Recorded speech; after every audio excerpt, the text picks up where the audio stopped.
Like any setup, I wanted mine to reflect simplicity, tranquility, and focus, spending on the most important aspects and saving on simple solutions that tie it all together. This is my desk tour for 2026. So I was going to get the typical tech setup products that most YouTubers use, Herman Miller chair, Grove-made desk and riser, but then I thought, what if instead I get the more budget-friendly realistic products that are more affordable for you guys at home?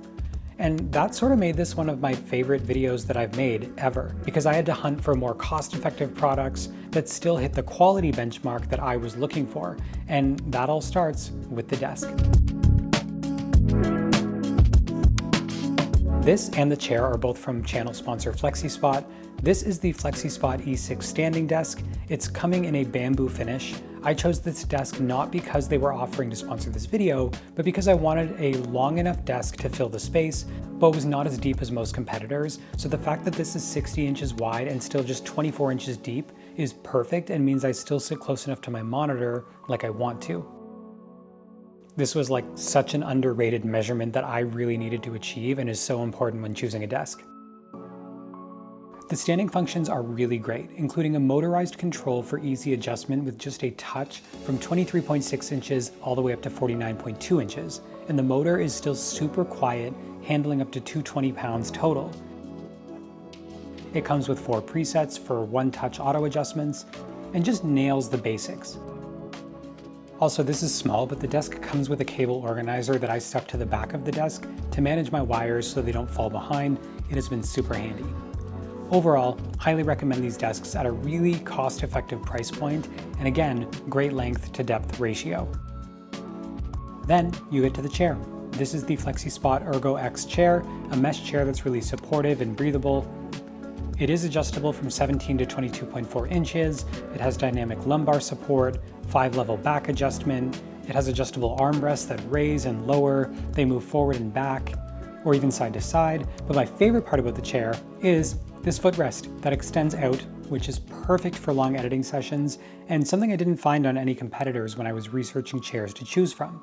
Now yes, Flexispot is sponsoring this video, but I didn't select them for this video until I researched competitors, and I had full editing rights to the script and my honest opinions in this segment. I would honestly recommend Flexispot as my top desk choice right now this year. I will leave links to both of these in the description, but now that all of that's covered, let's get to the rest of the desk setup.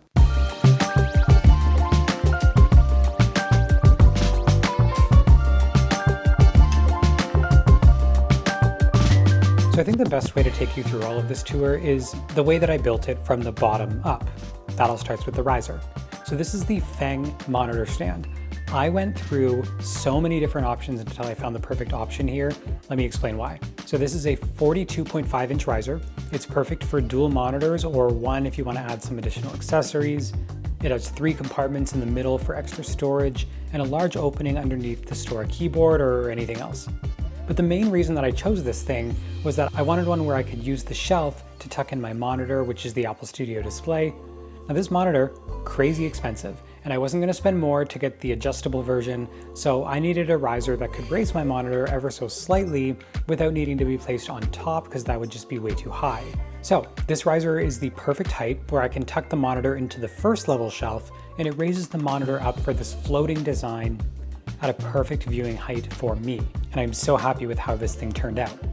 Now I chose the Apple Studio display as my monitor because I wanted a 5K resolution monitor that would reduce eye strain, be super clear, but I also wanted something extremely color accurate for video editing. The great thing about the Studio display is that it acts as a USB-C hub, meaning I can plug in Ethernet, storage, or anything else that I want, and then just one cord runs from the display into my Mac. It instantly connects everything with that one cord and charges my MacBook. Look, it's expensive, but it has honestly been worth every single penny, and it is perfect for my setup. The desk mat I chose was the Nordik leather and felt dual mat in deep green. Now I picked this thing up on sale, and I am so glad that I did. It is the perfect color for the setup. It includes a felt base that makes it slightly cushioned, which makes typing on my keyboard feel extremely comfortable. The leather can be lifted and act as a privacy space for storing documents, or great for filming B-roll easily with a different texture than my usual background. I've been really happy with the quality. Even at full price, honestly, I think I'd be pretty happy with this. Then the keyboard and trackpad are Apple's latest Magic Keyboard and Trackpad. I think these are great. They last forever. It includes Touch ID, which is handy if you're a Mac user, and they now have USB-C for recharging. If you're not into this setup, I would highly recommend the Logitech MX Keys keyboard and mouse, which I use on my other desk setup. They are awesome choices as well, especially if you're jumping between Mac and Windows frequently. The MacBook. This one that I'm using is the M4 Pro MacBook Pro. I went up to 24 gigs of RAM, 1 terabyte of storage. It was definitely a lot of money, and I just wanted something that I could use happily for years to come.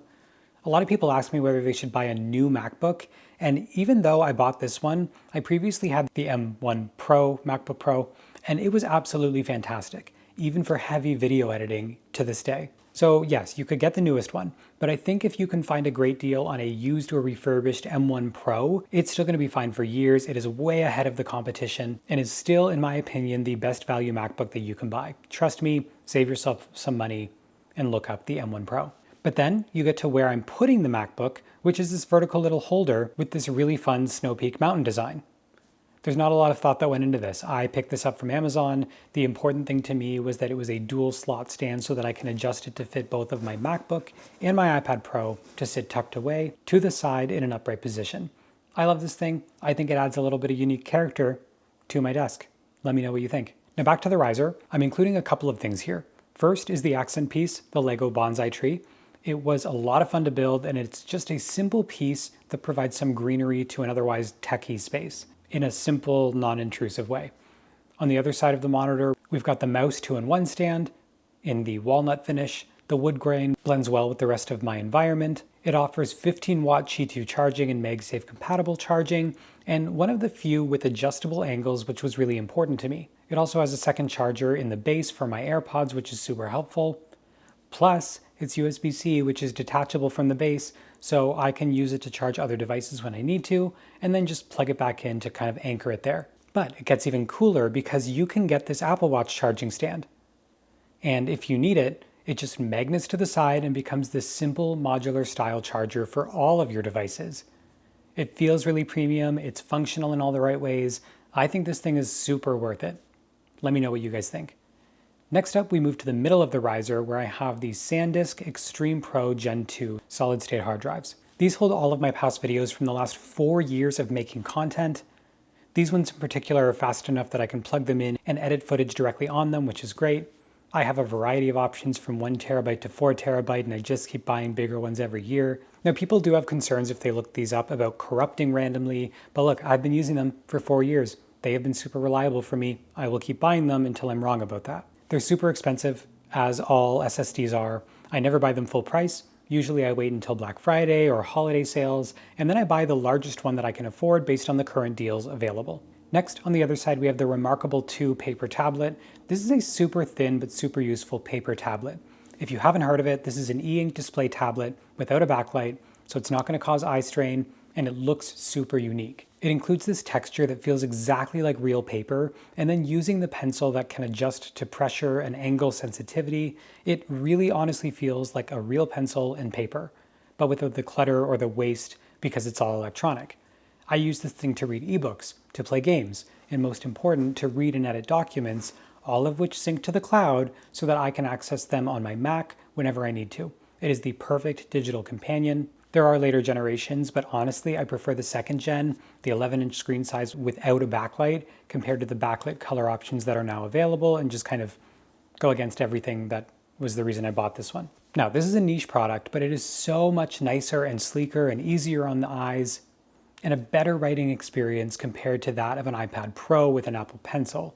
After using this thing for quite literally 4 years, cannot recommend it enough. So that's everything from the desk tour from top to bottom, from the Flexispot desk and chair, the Nordik design mat, Fenge Riser, Apple Studio display, Snow Peak MacBook stand, MacBook Pro M4, Apple Magic Keyboard and Trackpad, Lego Bonsai, Mous 3-in-1 MagSafe charger, Sandisk hard drives, and Remarkable Pro 2.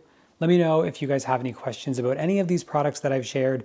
I hope that you guys enjoyed that I used some more affordable options here instead of, again, the Herman Millers and the Grove Made accessories of the world. If there's anything that I missed in this video, let me know down in the comments. Let me know if you picked any of these up or if I helped you, because I really want to know what you liked. As always, Thank you guys so much for watching, and I will see you in the next one.